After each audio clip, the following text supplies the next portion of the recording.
کھڑے ہو کر نماز پڑھو، اگر طاقت نہ ہو تو بیٹھ کر نماز پڑھو، اگر یہ بھی نہ ہو سکے تو لیٹ کر اشارے سے پڑھو۔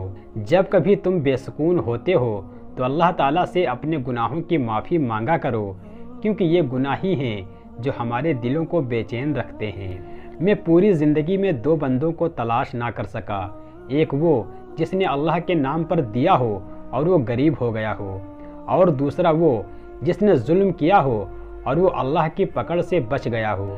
دنیا میں ہزاروں رشتے بناؤ، لیکن ان ہزاروں رشتوں میں ایک رشتہ ایسا بناؤ جب ہزاروں لوگ آپ کے خلاف ہوں تو وہ آپ کے ساتھ ان ہزاروں کے خلاف ہو۔ سب کچھ کھونے کے بعد بھی اگر آپ کے اندر حوصلہ باقی ہے تو سمجھ لیجئے کہ ابھی آپ نے کچھ نہیں کھویا۔ اللہ سے دوستی کے بعد پھر ایک وقت آتا ہے جب آپ کو تنہائی سے ڈر نہیں لگتا، اکیلا رہنا برا نہیں لگتا، آنکھ میں سے لوگوں کی وجہ سے آنسو نہیں گرتے، ہونٹوں پر ہر وقت مسکراہٹ رہتی ہے، ہم سے کوئی بات کرے یا نہ کرے دل مطمئن رہتا ہے۔ روپیہ جتنا بھی گر جائے مگر اتنا نہیں گر پائے گا جتنا کہ روپیے کے لیے انسان گر چکا ہے۔ انسان کا ایک ایک سانس موت کی جانب بڑھنے والا ایک ایک قدم ہے۔ اللہ کے نزدیک سب سے زیادہ گنہگار چیز جھوٹ بولنے والی زبان ہے۔ مومن کو اتنا علم کافی ہے کہ اللہ پاک سے ڈرتا رہے۔ توبہ کرنے میں جلدی کرو کیونکہ موت اچانک آتی ہے۔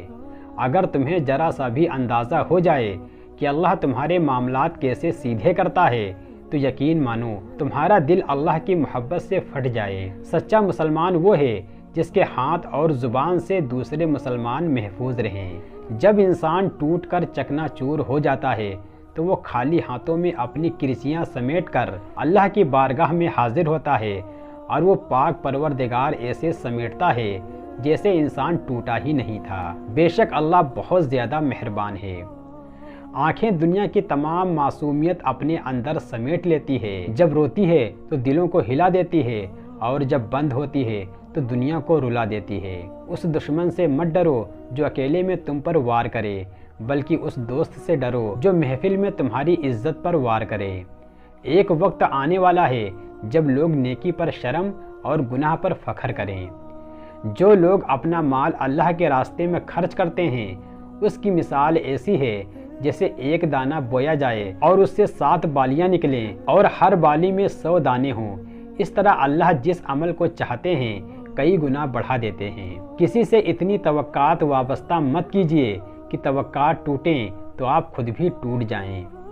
اگر کامیاب زندگی گزارنا چاہتے ہو تو دوسروں کے اندر اچھائی اور اپنے اندر برائی تلاش کرو۔ آنسو بہا اس دن پر جو تیری زندگی سے گزر گیا اور اس میں کوئی نیکی نہیں ہوئی۔ حق کے راستے میں سب سے بڑی سختی یہ آتی ہے کہ انسان تنہا رہ جاتا ہے۔ اللہ کسی شخص کو اس کی طاقت سے زیادہ تکلیف نہیں دیتا۔ اچھی بات کوئی بھی کہے تو اسے پلو سے باندھ لو، کیونکہ جب کسی موتی کی قیمت معلوم کی جاتی ہے تو کوئی نہیں دیکھتا اسے سمندر کی تہہ سے نکالنے والا کون تھا۔ اگر کسی کو کچھ دینا ہے تو اسے اچھا وقت اور دعا دو، کیونکہ آپ ہر چیز واپس لے سکتے ہیں مگر کسی کو دیا ہوا اچھا وقت اور دعا واپس نہیں لے سکتے۔ بدترین ہے وہ شخص جو یہ جانتے ہوئے کہ لوگ اس سے کیوں نفرت کرتے ہیں تب بھی وہ عادت نہ چھوڑے۔ مال یا جان کا چلا جانا نقصان نہیں، انسان کا سب سے بڑا نقصان کسی کی نظر سے گر جانا ہے۔ دنیا میں کوئی بھی شخص بے شمار اور عظیم غلطیوں کے بغیر عظیم کامیابی حاصل نہیں کر سکتا۔ حضرت علی رضی اللہ تعالیٰ عنہ کا فرمان ہے، یہ زندگی 2 دن کی ہے، ایک دن تمہارے حق میں اور دوسرے دن تمہارے مخالف۔ جس دن تمہارے حق میں ہو اس دن غرور مت کرنا، اور جس دن تمہارے مخالف ہو اس دن صبر کرنا۔ لوگ آپ سے جھگڑا کر سکتے ہیں، آپ کے خلاف سازشیں کر سکتے ہیں، آپ کا دل دکھا سکتے ہیں، آپ کا برا چاہ سکتے ہیں، آپ سے آپ کا سب کچھ چھیننے کی کوشش کر سکتے ہیں، مگر وہ چھین نہیں سکتے، کیونکہ نصیب تک رسائی اللہ نے کسی اور کو نہیں دی۔ مایوسی کے لمحات میں رب کائنات کو دیکھنا سیکھیں۔ اللہ کا ذکر کرتے رہا کرو، چاہے گھر میں ہو یا راستے میں، کیونکہ جس چیز کے سامنے اللہ کا ذکر کرو گے، چاہے وہ پتھر ہو، پھول ہو، درخت ہو یا کچھ بھی ہو، گواہی دیں گی کہ یا اللہ تیرا یہ بندہ تیرے ذکر میں مشغول رہتا تھا۔ اپنی زبان کو کسی عیبوں سے آلودہ نہ کرو، کیونکہ عیب تمہارے بھی ہیں اور زبان دوسرے لوگوں کی بھی۔ مخلوق کی خوشندی کے لیے اللہ تعالیٰ کو ناراض نہ کرو۔ اگر اللہ تعالیٰ سے تمہارا راستہ کٹ گیا تو کوئی بھی تمہارے کام نہیں آ سکتا۔ اگر کبھی ایسا لگے کہ تم تھک چکے ہو اور دعا مانگنا بھی مشکل لگے تو اللہ کے سامنے ہاتھ پھیلا لیا کرو۔ تمہارے ہاتھ پھیلے اس بات کا ثبوت ہیں کہ تم رب کائنات کے محتاج ہو، اور میرا رب تو خاموشیوں کو بھی سن لیتا ہے۔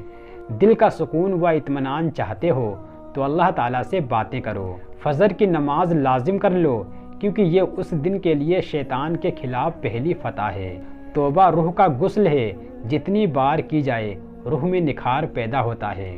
نبی صلی اللہ علیہ وسلم نے فرمایا، جو شخص نجومی کے پاس جا کر اس سے کوئی بات پوچھے تو 40 دن تک اس کی نماز قبول نہ ہوگی۔ جب کوئی انسان ناراضگی دور کرنے میں پہل کرتا ہے تو اس کا ہرگز یہ مطلب نہیں کہ وہ غلط تھا، بلکہ اس کا مطلب یہ ہے کہ اسے انا سے زیادہ رشتے عزیز ہیں۔ کسی پر تب تک بھروسہ نہ کرو جب تک تم اسے غصے میں نہ دیکھ لو۔ پرندے اپنے پاؤں اور انسان اپنی زبان کی وجہ سے جال میں پھنستے ہیں۔ گفتگو میں نرمی اختیار کرو، لہجوں کا اثر الفاظ سے زیادہ ہوتا ہے۔ نبی صلی اللہ علیہ وسلم نے فرمایا، میں نے اپنے رب سے 3 دعائیں مانگی، لیکن ان میں سے 2 قبول کی اور 1 قبول نہ کی۔ میری پہلی دعا یہ کہ میری امت کو قحط سے ہلاک نہ کرنا، اس کو قبول کیا۔ دوسری دعا یہ کہ میری امت کو پانی میں ڈبو کر ہلاک نہ کرنا، یہ قبول کیا۔ اور تیسری دعا یہ کہ یا اللہ مسلمان آپس میں نہ لڑیں، اس کو قبول نہیں کیا۔ حضرت لقمان علیہ السلام کی اپنے بیٹوں کو نصیحت: نماز کے وقت اپنے دل کو قابو میں رکھو، دسترخوان پر اپنے ہاتھ کو قابو میں رکھو، کسی کے گھر میں جا کر اپنی آنکھوں کو قابو میں رکھو، کسی کے محفل میں بیٹھو تو اپنی زبان کو قابو میں رکھو، اللہ تعالیٰ اور موت کو ہمیشہ یاد رکھو، اپنی نیکیاں اور دوسروں کی برائیاں بھلا دو۔ ہم محبت کے اظہار میں گونگے اور نفرت کے اظہار میں منہ پھٹ لوگ ہیں۔ غلطی ماننے اور گناہ چھوڑنے میں کبھی دیر مت کرو، کیونکہ سفر جتنا طویل ہوتا جائے گا واپسی اتنی ہی دشوار ہوگی۔ حضرت علی رضی اللہ تعالیٰ عنہ کا فرمان ہے، لالچ سے کچھ روزی نہیں بڑھتی مگر آدمی کی قیمت گھٹ جاتی ہے۔ مصیبتیں اور بیماریاں اتنی خطرناک نہیں ہوتی جتنی بزدلی اور کم ہمتی کی وجہ سے نظر آتی ہیں۔